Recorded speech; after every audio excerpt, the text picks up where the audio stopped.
Still waiting for my first brah moment in HGC China. Haven't seen him in a while. This season, very surprised. We've seen Novas and known Zebos. Yes. I mean, Towers of Doom would have been great, but it was banned out, unfortunately, by Beyond the Game, because that was the one map, the one time during regular season play in which we saw Z bust out the Nova and win with it. So now then, let's see what we get for BTG here. What shall be the first ban? Wave clear on this map is very important. Chromie also very much jumps up in priority here. Oh, absolutely. Chromie, we have seen two ways of, two ways of building her these days. One of them is China exclusive, the full W build with Mobius loot at level 7 for the wave clears, for the pressure against Hammer. I don't think we're going to see it here, though. I mean, the Chromie, sure, but not this build. I think you might be right, but we can always see perhaps a little bit of variety if they wish. For now, with Phoenix banned out, Reyna once again also jumps a little bit higher in priority. Raynor, man. Wow. Raynor is... Raynor, man. I'm very happy with the point, like with the state of Jimmy right now. True, he might still be a little bit powerful in certain situations, but numbers can be tweaked. The rework itself, I think, in terms of how his talents work now, how his Raynor's Raider works now, I think is really competitive, really nice. And if some of the talents, maybe the level 1 and maybe the 16 heal, get tweaked here and there, I think he's a mighty fine hero. Already, he's such a big difference. And doing immediately what I asked for. Seeing the Yarel coming in here over the Blaze, going for that little bit of extra rotational and CC ability as they bring out the Diablo as well for win. CE, throwing in that variety. Absolutely amazing. They basically did what you were asking for. Blaze wasn't even banned by the enemy team. They just switched it up, although it would have been a great map for Blaze, mind you. You know, Blaze is really good on Tomb. Strong wave clear, strong rotations, but Irel can do exactly that. And I think in a longer, like one-man, one-versus-one laning phase that we could see in the bottom lane sometimes on Tomb, the Irel is definitely going to have the upper hand. Malthael coming in here with the Hanzo. Lots of extra pressure potentially available to be added here in terms of burning through that Diablo health pool, especially if Hanzo can live long enough to get to that percentage damage scatter arrow talent, and then if he can get some good angles, Diablo just melts. That is correct, man. Diablo, like we've seen that many times today, actually, Tetra, haven't we? Where Diablos, they end up casting the lightning breath, but it's not enough zoning, it's not enough damage to really, keep heroes like Malthael or Tychus away, and they're just going to get sprayed and melted down because they can't move during the lightning breath unless they cancel it. So now then, we see the Decade Cane being removed. Mapurian already on the board, makes sense for BTG, and healing is also a big pain for the Malthael. Reyna for CE, and Alex Straza coming in. Raynor it is for CE. While their wave clear right now is still a little low, they can definitely work on that by picking a mage. Jaina is still available. Even a Gul'dan could come in, although he's so unpopular in China, unfortunately. But the Raynor already is super good. Also, when it comes to reinforcing these Wet Weaver pushes, with a Hyperion, additional structure damage could be really sweet. The attack speed buff also goes for minions, and the Wet Weaver minions, super good. Tychus and a Garrosh. Very percentage damage heavy team here. Good engage. There's the wave clear. And Junkrat comes in here as the final pick. That skin creeps me out every single time. I just noticed that it was actually Gaslow controlling arms and legs. I thought before that I always thought he used his own arms, but of course Goblin arms are pretty short. Yeah, I mean, I made that mistake, I'm pretty sure, yesterday, where they picked it, and I was like, oh my god, oh, it's Junkrat. Yes. Got so confused. All right. Does that skin have a different voice actor, or is it still just normal Junkrat? Oh, that's a good question. I think it's still the normal Junkrat voice actor. I'm not sure if it's Gaslow or any other Goblin voice once you pick that skin. I'm going to have to check that, because I think it's Chris Parson who voice acts Junkrat normally. I assume he could probably do it like a pretty decent Goblin voice. Yeah. It's confirmed. Same actor, just modified, says someone in Hooray! chat. There we go. Fair enough. Thanks, team. I think the same is with Johanna, right? When she picks up the Orc skin, You still have like a deeper voice, but Yeah, it's that still the sounds same right. voice lines and voice actors. Makes sense. Makes sense indeed. Obviously, I'm quite fascinated with voice acting in general, so I like those kind of questions. But the Junkrat, lots of disruption. Junkrat versus Garrosh is always a matchup I love in favor of the Junkrats. The disruption to interrupt Garrosh and just give him a really rough time actually engaging is wonderful. Absolutely true. I couldn't agree more. Junkrat in general is just such a fun hero to keep track of. You know, the amount of mayhem and chaos he brings to those team fights, sometimes working against his own teammates, is definitely a pleasure to behold. For now, though, we're going to take a look at the teams, though, who too are a pleasure to behold for the most part, especially this one, CE, the current China champions from the previous phase, with a Lufel on that Rainer this time. Wind is playing the Diablo, 365 on Alex Strasser, KTY on the Urel, and Juyu plays Junker. And on the other side, on the right-hand side, it is Beyond the Game with 619 on Garrosh, LLK on Malthael, Druid on Malfurion, Dancing on one of his favorite Hanzo, and 3 bringing out the Tychus. All right, ladies and gentlemen, you are in for a treat because if I recall correctly, this is the first time ever we see one of the China star players like Lufel on the Rainer. Don't think he's ever played it in regular season play. I will confirm that for you, but I believe you are correct in your assumption there, friend. And as such, we're going to see a little bit of uniqueness here. Very few slows outside of Diablo, actually, as well. And maybe Irel. a little bit. Irel with her leap and Alex Strasser with her E. Yeah. Otherwise, I guess you can build into slows for Junkrat. Oh, I mean, you can even build for your own slows as Rainer, right? If you at level 7 go for Unstable Compound, for example, every proc of your trade, every pepper proc, that's a cool word, pepper proc, is going to give you a little bit of a slow. It's only 10%, but it still counts as a slow, which procs your bonus damage from the level 1. My dear Kendrick, as far as I can tell, you are most certainly correct. CE, since the rework Rainer, have not brought it out yet. That's pretty cool to see. First time we see a very high skill player and very celebrated player like Lufel on that hero. Let's see what he can bust out. Already, he's got kind of, you know, big shoes to fill with Olele pulling off a pretty astounding performance on Rainer several times. Now Wind in trouble, gets flung over by 619 and ends up falling as well. Not enough damage to get the counter kill onto Garrosh. Yeah, first blood going over to BTG. By the way, redemption coming in for Hanzo, so a lot of stacks were just gained there as well with that engage. Ooh, wait a minute. It's been a while since we last saw this talent. It has. Huh. So you need to attack heroes twice to gain a stack. If you accumulate enough stacks, you're going to get attack speed. Interesting. Burning through that mercenary camp here. Urel comes in and actually is on the point, looking for the interrupt. Here's the rest of CE. 3v2. Tychus forced to back up, barely survives, but the point still under pressure. As LLK is doing a great job tanking. Good Junkrat mine though. Picks up 1 kill. Looks for more. The Dragon Queen is blocked. This is a great angle for CE. LLK falls back. 619 goes down to Rainer. And what a good move here by CE. Great rotations. Literally full 5v5 at 2 minutes. How did Beyond the Game actually decide to go for an all-out fight here? Not only was that a choke point, but the Dragon Queen was used so early. Tychus was brought down to, I don't know how much HP he left, had like 50, 100, but he still kept going to attack. You know, this was pretty much a disaster for BTG because not only did they give up experience, but because of the deaths, they're now not going to be able to defend the towers in the bottom lane anymore. So much experience now handed over to their opponents, and yeah, I'm speechless. I don't know why they did that. I am also slightly confused, but also very entertained.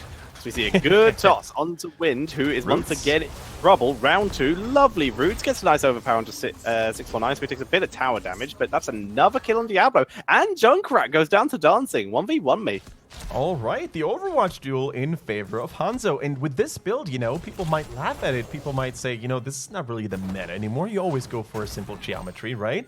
But with this build, you're going to be a slightly better duelist. You know, if you complete it with that attack speed, you're going to be pretty scary, especially for another squishy like the Junkrat. So pretty cool moves by Beyond the Game. They actually got the kill experience back that they lost earlier.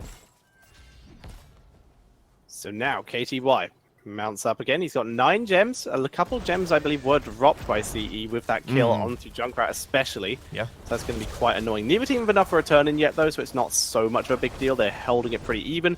We'll see the Behemoth armor coming in for Alufal, by the way. He wants to get that extra tankiness against the heavy tank comp, as we see Garrosh taking a lot of damage, but a good toss onto Yrel, who immediately just starts punishing Tychus. Yeah, and once again, the Garrosh was the focus target for CE, but they just simply lacked the percentage damage, the early game pressure to take him down. Sure, the damage was dropped initially, but once he stacks up his armor, like the lower he gets, it's going to be more and more difficult for CE to really, you know, finish the job. And with once again another team fight looking pretty okay for Beyond the Game, they are getting closer to that first payment. Even the bottom lane is currently dominated by Malthael. Doing a fantastic job putting on the pressure, with Yrel having big issues moving in, but still going to try. There's a nice little knockback onto LLK. The first turn of the game happens to go over to BTG. So let's take a careful look at how much sieging potential Beyond the Game has. The lanes are pushed in okay. Oh, if they get that kill on Ju, that is a disaster. But he jumps out to safety with a great concussion mine. Needs to be careful though. LLK with a flank. Okay, not going to dive into tower range though, so as such, Zuyu gets away. Nice job there. And as such though, Webweaver's still on the way with Zuyu already weakened. He's able to rotate up the top lane, where he's probably going to siege from behind the gate. Yeah. And as we talked about it earlier, unstable compound for Alufal on that Rainer. Every Pepper Proc is now going to apply a little bit of a movement slow, so he will get that bonus damage coming in from his level 1 here. Already the Dragon Queen being committed, being forced out to defend this middle lane. Can they clear the web viewers? Absolutely, yes they can. Yes, they can. Top lane's Webweaver still alive though, as is bot Yrel, not well known for her Webweaver clearing ability. Junkrat's doing okay. You can see the one in top lane does go down, but still over half health Webweaver in bot lane. Juju in trouble. Grenade. Nice concussion mine. Keeps himself alive. Oh, that was so close though. That almost worked out. Even the Hanzo scatter shot comes in there to maybe finish the job. Also, we see these sharpened arrowheads to complete this auto attack centric build. So, a touch of early 2018, I would say, late 2017 with that build. So, more armor production with every auto attack and storm bow that lands. Lots of damage being traded back and forth between the two teams. We see a full-souled Diablo now. So he's going to be a lot tankier, much harder to kill, as BTG have killed him on several times. However, it's still no percentage damage. Still going to be a little rough. Juyu is having massive deja vu. He has surprised Yrel. Extra 35 armor for Juyu. He is fine. Makes it behind his wall. That's amazing. He escapes death one time after the other with great movement and even better concussion mines. Yeah, every time we watch him, he seems to survive. Every time we don't, he dies. Yes. So we should just permanently follow Juyu if we want CE to win. But either way, we see the shots coming in here, dropping some nice little long-range harassment. It's not that much damage yet, not too many stacks on the grenades and no cannonballs. Over the wall into fort range, has used the Indomitable, which does land tank. Turn around taunt onto Rainer and Diablo. Good Dragon Arrow, and this will be wind going down. Rip Souls. Rip Souls indeed, and although Diablo was sitting at the maximum amount of tankiness here with those Soul Stones, the armor reduction, the great stun, and the overall percentage damage from Malthael as well, that was just too much to handle for the mighty Lord of Terror. Malthael wasn't even there, he was busy taking mercenary camps on the bottom, so I really like this playstyle of Beyond the Game up to this point. You know, how easily they dispose of heroes like the Diablo, for example. Still need to catch Junkrat every now and then, but Diablo is definitely on their list. Oh, he is 100% on their list, as we do see it burning through the majority of these minions. And right now, once again, for the second game in a row, BTG seem to hold the mid and early game. CE, they need to wait for the opportunity to actually start landing their combo. We're seeing one of our first Banshee Rainers here. That's correct. So rare here in HGC China, as we see LLK consistently harassing KTY, having issues here. Yeah, Lufel needs to control it very carefully, because if the Banshee is getting destroyed, it is going on a 45-second cooldown. Now, look at that, actually. CE was posturing so hard, and they were trying so hard to really get this turn in themselves, but it is their opponents who get turn in number 2. And as we've seen it so many times before, if you get both turn-ins early on, you might be able to snowball out of control, because right now, Tetcher, forts are going to end up falling.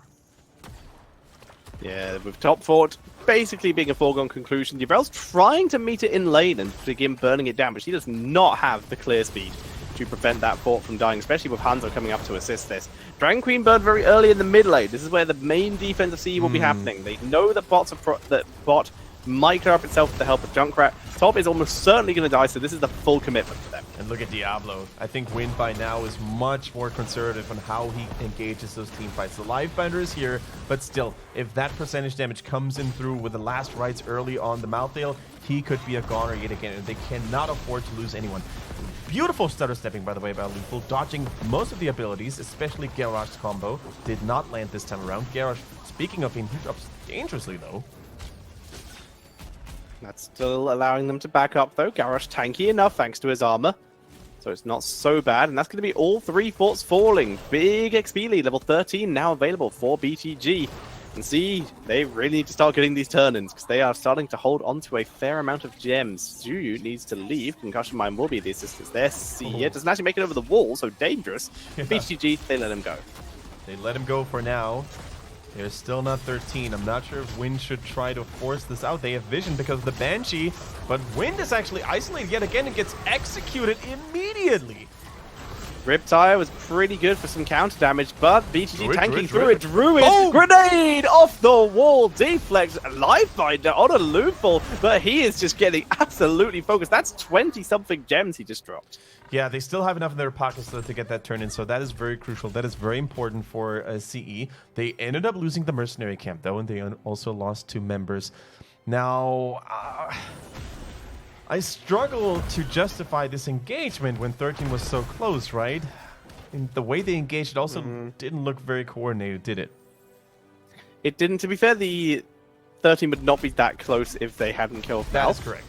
So I can see the idea. You're near your own structures. It's probably the best place to engage. They're fighting something else as well, which makes it even more difficult. It's an interesting fight by CE. Didn't go in their favor, but I can see why they took it. Now, speaking of taking something, they need to take this turn in right here, right now. That is going to be so clutch for the Nature's Cure, by the way, keeping Garrosh stun-free, but they bought enough time for that White Weaver phase. Now, while this might not get so much damage done immediately, it's great to actually keep those lanes clear for now, right? Jimmy, Lufo trying his best to keep the lanes pushed, because the more your lanes are pushed, the more momentum your White Weavers are going to get. Loses out on a couple gems, though, due to the rotation of BTG. He would have loved to have picked those up. Banshee scouts out. Yeah, good use of the Banshee here, using it as a vision tool. Very nice here by Alufal. Like a mini Medivh almost. A little bit. Medivh, but jet-powered. Or I guess propeller-powered. It is like prop-based. Yes. As we see them moving in through the mid lane. Mid lane is their target. Junkrat once again soloing bot lane, giving them some clear down there. 13 is here, 15 for the enemy team. Dragon Queen being used, so is the Odin, though. Both teams fully committing to this. Nobody is backing out up to this point. The purple White Weaver wave, it's 619, feels pretty okay damage, but look at that clearing speed. With Hanzo and the auto attacks and the Odin wave clear, there's nothing for CE to be gained here. Tower after tower after tower, though, being picked up by CE as they look to the gank onto Malthael, who, like you said, self-cleanses. Going to be able to grab the fountain, do a little bit of damage to bot fort. They don't get any forts, but they picked up a couple more gems. They now have a huge amount on Zhuyu, and they were able to grab some comeback XP. They're now only a full level behind, as opposed to what was about a level and a half. Man, the moment you don't pay attention to Alufal on that Raynor, he's going to chip down targets like dancing. There was no tomorrow. Raynor, the backline buster, if he doesn't get controlled like that. Here comes the channeling onto that top area. Dancing, moving forward. The interrupts are happening. Most of the gems, Zhuyu's gems were turned in, though. They're 1 gem away as Zhuyu gets taken down by the chasing arrow and dancing that auto attack. In comes the absorption from Yarel. Anti-healing, preventing a lot of that healing coming out as KTY is still in serious danger. Got the heal, but a beautiful taunt. That is going to be at least 1 kill. Lifebinder keeps KTY alive because he gets the knockback to give himself the good escape route. Tries to mount up with Divine Sea, gets immediately demounted, and he will go down. Man, can we just say how dancing on that Hanzo is absolutely crushing it. Arrow after arrow with those fast auto attacks. He is decimating and massacring the backline of CE. And it all started with Zhuyu going in a little too deep, going for that one-man flank on the right-hand side. And if that Lifebinder just lands a little bit earlier, then the fight might be a different one. Because of Zhuyu's reckless positioning, though, Alex Just was way too far away, so we definitely can't put the blame on 365. Wind grabs his one gem that his team requires for the turn in, but Malthael is already not only in position, but turning in gems. So he's going to be able to deny this Webweaver wave for CE, while also setting up his team for their next Webweaver wave that will be pushing with the boss. Not great timing here with the boss and the mercenary and the Webweavers, but it's still double pressure. Unlucky for CE here. That one gem could have made a big difference, actually, as the Webweavers would have defended the other remaining lanes. But as it is right now, Tetra, you said it, the timing between the boss and the Webweavers is not ideal for Beyond the Game. Maybe CE can actually pull this off and defend maybe one, maybe two keeps, because already things are starting to look mighty grim for them. Going to be difficult. The Odin being used for defense. Lightning Breath to zone out at least a little bit. He's tanking through it. Riptide gets annihilated thanks to the Dragon Arrow, so that gets cancelled out. Good job stunning out Zuyu from that. As they continue putting pressure onto the keep, this will 100% go down here. The question is, can they get anything else from it? As 365, that Dragon Queen, one of the best defensive tools, has now expired. I'm not sure if the bottom Webweaver is going to make it all the way through here, but the middle is definitely in threat now. The middle one needs to be defended. They still have the tower, so that's good news for CE. But beyond the game, they're looking strong. Actually, Last Rites wasn't even used. Warlord's Challenge available as well, but so is Lifebinder, and so is the Ardent Defender for the defending team CE. Purple Wave continues to pile on the damage, pile on the pressure. And with this Webweaver so low, I don't think we're going to see another keep here, but that's more walls, that's more turrets being taken, more XP for BTG. That was a cute little rhyme, Tetra. I didn't know you were a poet. Neither did I, because I didn't even realize I rhymed until you literally just said.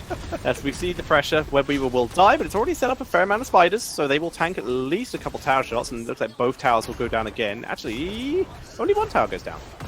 Yep, only one tower goes down. Two keeps are still standing, but the most vital, the most important lane in this map, the top lane, because of the boss pressure, has fallen for CE. So this was a big victory for Beyond the Game, who are looking mighty strong. But we see a couple of power spikes now available for CE. Not to mention the Jimmy, of course, with that additional percentage damage now on his Pepper, but also the level 16 splash bonus damage on Irel's basic attacks. That's going to be a severe threatening tool for the backlines for squishies like Hanzo or Malfurion. CE, they need one gem, please. Moonfire into so troll. They have 25 gems. They need one turned in out of those 25, but they are getting shut down at every turn. So instead, they look to put some damage onto 619. Wind goes deep onto 3, but the counter stun is good. Lifebinder. That's very good. Keeping Diablo alive, letting the full Lightning Breath go off, but where's the follow-up damage? Alufal did as much as he could, but it's not enough, but at least they zoned out for finally KTY to get the turn in. But they immediately need to fall back and de-push top and bottom. Look at that. These Webweavers, they're going to take a long time to actually waltz all the way over to the red structures. So Juyu and Irel, they're already trying their best to really de-push these minion waves. But, you know, it's a beginning. It's a start. Every comeback needs to start somewhere. So maybe this is where CE is going to stabilize. But that middle Webweaver, it's going to get shredded within a few seconds.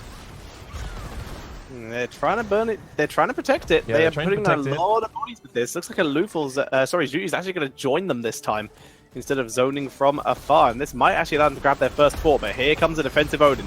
KTY goes deep, puts the armor onto Wind for this, so they can begin burning this down. Webweaver, Purple Wave. Nice little bit of damage, actually grabbing 3 members there as they continue to pile under pressure. This fort will die. First fort of the game that CE have been able to achieve. Here we go. It's a pretty decent chunk of bonus experience for CE to catch up at level 20. Speaking of experience, is going to get so dangerously close for Beyond the Game. I'm not sure how many gems they currently have, but if they turn 20 and get either of the big major objectives, like the Webweavers, like the boss, this could be some serious trouble. Now, Lufal trying the best he can to maybe double soak. Needs to be careful, though. Tykes with the dismount. Quarterback barely missing the Dragon's Arrow. That would have been a dead Rainer, 100%. But Rainer is still here. Here comes a very interesting wraparound from CE against a level 20 composition. Hanzo should probably just pick Bullseye right now. He didn't hit his Dragon Arrow. It's gone for another 50 seconds. Might be worth actually just picking the Bullseye and seeing if they can get an engage off it. I would agree. I think Bullseye is oftentimes an underrated talent, actually, especially against heroes like Rainer. Like, if you lock him down with those stuns, he's pretty much defenseless, right? And that could be the moment for Tychus and Malthael to burn him down. But looks like Dancing is still holding on to it. That global could still come in mighty handy. Don't get me wrong. The play of the game, even on a smaller battleground like this one, having the ability to wave clear on the lane and then arrive on the opposite one, excuse me. Could be a game-changing factor. 10 more, Dragon 50 Arrow's not seconds, that they long need of a 4 cooldown. more. Yeah, 15 seconds until Dragon Arrow is back, so he can absolutely go for play of the game. It's the question of whether they wanted to do something while they were 20, and their opponents weren't. But it looks like they're more than happy to make the passive play. Passive play it is, and the Banshee pilot ends up going down, unfortunately. 54 in their pockets for Beyond the Game, so it's going to be 56 to 54. It's going to be a clutch race, man. And CE, they've done a good job, you know, not getting caught, not getting exposed. LOK sneaks his in as well. Both teams battling over the point. Lots of damage. Last rights being dropped. Here comes the Lifebinder. Keeping Big Wind heal. alive. Lightning Breath is pretty good. Riptire this time again interrupted by the Dragon Arrow every time. But Zuyu's not done. He dives forward looking to follow up on his team as they push further. Instead, Big Red Button being dodged. KTY getting turned on because he dived a little bit deeper. The Divine Steed, though, gets him out of danger. Gets him out of danger. That was a beautiful turnaround for CE. They burned a couple of heroic abilities from their opponents, but they didn't lose anyone. That is massive. Even the Ardent Defender could be saved. Now, let's see what they can make of it. Level 20 is so close. This could be a beautiful power spike for Raynor as well. We saw the Execute earlier. More percentage damage. Both teams have enough for a turn, and the BTG are actually doing their turn exactly enough on 619. And CE, they are denied more chances to grab counter XP, but they have level 20. Junkrat has pushed up that top lane. If that one minion survives long enough for the Webweaver wave to use it as the spawn point, which it might, it did. That's fantastic news for CE. That's a huge amount of Webweaver duration burned. That it is. Look at the Webweaver in the top lane. It could have been the most important one, but now it is getting stalled out, and so much time was bought by that one heroic minion. Unfortunately, we didn't catch it on the camera, but that one definitely deserved a promotion. Blessing of the Red, by the way, applied for Alex Strasser, so more HP on all those heroes, if only enough time can be bought. Wind already has his, because look at that health pool. Oh god. It's already pretty high on Diablo anyway, but that's even more. Irel also goes in, a little bit of damage traded out. Irel just got her blessing with the red. Riptire finally using it, this time just for wave clear though. Finally it actually explodes. And pretty significant Junkrat damage coming through with the cannonballs too, but they are not letting go. Beyond the Game, they really want to get that middle keep Tetcher. And they're gonna get it. It's not a question of if, it is a question of when and what else they can do otherwise. The final remaining keep of CE begins to go under pressure. Weak spot acquired for that Raynor. Now he's gonna do a little bit of armor reduction every time we give him some pepper. Gonna be useful against that Garrosh. Garrosh looking for this opportunity here. It looks like Beyond the Game is content and happy with the damage they've dealt. Only the core is left standing. Now, mind you, ladies and gentlemen, on other maps, this would be fatal news for CE. But on Tomb of the Spreader Queen, with how small that map is, you can definitely come back from that. You can defend those lanes, especially if you've got heroes like Junkrat already in danger. Very cheeky dive onto the Garrosh here. It's risky. Taunt already used. Here comes the last rights. Gets nothing. Yorel goes deep here. But nice teleport by Malthael, avoiding the danger. He finished, actually, his grenades there. That's quite rare. Junkrat is doing so much damage now as he reigns in the pain. And not only is that going to be useful for those team fights, right? Because as you said, it's extremely rare that we see the full grenade build completed, but also in those wave clear moments, right? It's so useful to basically have increased damage on your grenades. It's going to allow them to depush the lanes much more quickly. And speaking of depushing lanes, those web viewers are going to buy CE a lot of time. And all it takes for them right now is one kill, maybe two, and keeps on the side of Beyond the Game could crumble as well.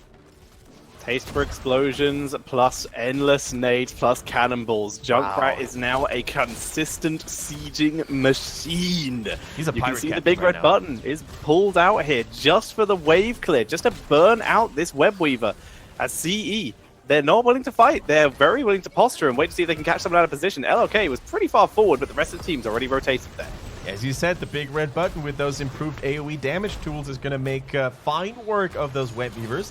The top fort is still standing as well. That's how well Beyond the Game has been able to, keep CE at bay at this point. But the Odin eventually is going to run out here. How much time, how much damage can CE deal onto the enemy team? The bottom is still pushing. Rough. Bot is still pushing. Webweaver does expire, though, on its own time with its own volition here. So far, no heroics used. Both teams just hovering around the area. 57 gems were acquired in that A lot push, of though. them. Yeah, see, able to grab a lot of gems, so available for not another immediate turn in, but they're certainly on the way. They're certainly on the way, and that could be huge, man. CE have done such a good job, you know, saving, farming, and not losing those gems. They're also putting them on one member for the most part now. KTY paid most of it. Here comes Junkrat as well. They still need two more. And with this web clear push, with the lane still being okay, you know, still being outpushed quite a lot, they could maybe do it. All they need is 2 more gems, though. Where are they going to find him? Well, this lane's pushing up very conveniently. Thanks, BTG. That bruiser camp really is helpful because, like I said, that's three gems. KTY's got him. Now, KTY, can he protect turn the in? MVP. Protect the MVP. VIP. They're holding it. Banshee's dead. Will be respawning a little relatively soon as the turn-in does happen. Malthael, though, getting some cheeky mercenaries for that bottom lane. Now, this time, this is much better. Look at how pushed up the lanes are. Exactly. For those who don't know, Web Weavers have ticking health. You can see they start at full health. From the second they spawn, that health is constantly ticking down, even if they don't take damage. So the further up the lane is pushed, the more value your spiders will get. This is why you will sometimes see a spider die completely unattended, even if there are no minions around. And slowly but surely, beyond the game, they will have to fight, you know, because those webbers, they scale a little better the more time goes by. But most importantly, they have now reached their own keeps. They can no longer let CE do what they want to around the map. They could defend this one last webber wave, and then they know for sure, you know what? They're not going to have any gems anymore. After this, they're basically sucked dry. They have nothing left there. So if we just hold this one more time, if we just buy enough time, we're eventually going to overpower them. And CE on the play, I think they need to make a play. The defensive play, like you said, is a pretty big deal that CE have been able to do these. But BTG, the defensive that they have put up has really shown off just how passive and how patient this team can play. It kind of has to be because, like you said, this Web Weaver is not going to get anything. Yeah. They have to either force a trap or force a boss. Looks like the play is going to be maybe both. Immediately the enemy team shows up. This boss has to be stopped being captured. Hanzo's bottom. Hanzo is bottom, but he has played the game. That is true. Windows, they need to back up from this. They need to actually take the fight while Hanzo is not here, and don't group up for this incoming Dragon Arrow play of the game. Hanzo comes in, Lifebinder and the absorption. Yorel is alive. Now this is a fight as we see the abundance healing a Luful back to full. Zhuyu pings in the damage, but he's also a little bit low. Quick heal from 365 fixes that. Dragon Queen running low though as Yorel duels with LOK as they fight over the dominance of this top lane. Luful is chasing down Dancing. He's trying to fight the bow with a gun. Who's going to reign supreme? For now, it is Jimmy. Wind deep in imaging backline. He has so much experience. Beautiful ice block to block the Riptide. The taunt is good, but 619 get the kill? taking so much damage. Finally down the jump. Grenades are sieging in. They take them down. LLK is trying to 1 versus 5. Malfurion comes in for the healing. I don't know if he has his revive yet. Tranquility is used. They're like, why are we fighting you? There's keeps to get as they begin moving forward. Let's check out on the lanes real quick. How many catapults are trickling in into the base of CE? The core is safe for now. They're trying to get more staggered deaths. LK, even if he ends up falling, the level 20 could make him revive. All they're trying to do is buy time, Tetcher. They are absolutely buying time. They're doing a fantastic job of it. Catapults are hitting into the core. I wouldn't mind if Malthael just ran across the map and started hitting the core at this point. Malfurion went back. It's all about if Malthael can survive. This keep has to die. Hit no more ice block. Lightning breath finishes off Druid. Core is exposed. 17 seconds. They did it. For Diablo. Everyone is dead. Their spawn time as Malthael comes back to life. He has to defend this alone as his core is dying. The CE core is taking damage. This is the delay tactic. He needs to delay. It's not enough. That is GGCE.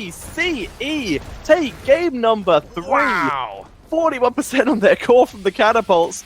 And they move on. They hold on to their 3rd place position. And they will be able to play against SPT tomorrow to fight over that 2nd seed. Absolute incredible comeback here by CE with their backs against the wall. 3 keeps gone for the majority of this late game, and not a single keep taken for the majority of this late game as well against Beyond the Keeps to win a game? Who needs keeps? We don't need structures. All we need is a core, and that's all they needed at all. Clutch counterplays. The abundance followed by the not the abundance, sorry, the absorption, the ardent defender followed by lifebinder, keeping Yorel alive after that initial engage. that absolutely kept them in it. It actually gave them the solid 5v5, and after that, it was a question of surviving the fight long enough for Zhuyu to just send in the grenades. And also, Dragon Arrow was used early. So for like the first actual time in a team fight, Riptide actually got some value on Garrosh. Hooray! Good job. And then the kamikaze tanking here coming in from KTY, forcing so much attention onto him, forcing so many cooldowns onto him, only to pop the Ardent Defender to prevent himself from dying, and the beautiful Life Binder on top of him. Alex Rasa and Irel, the forces of good, working well together there to really preserve every team member necessary, and you could really see how they were overpowering their opponents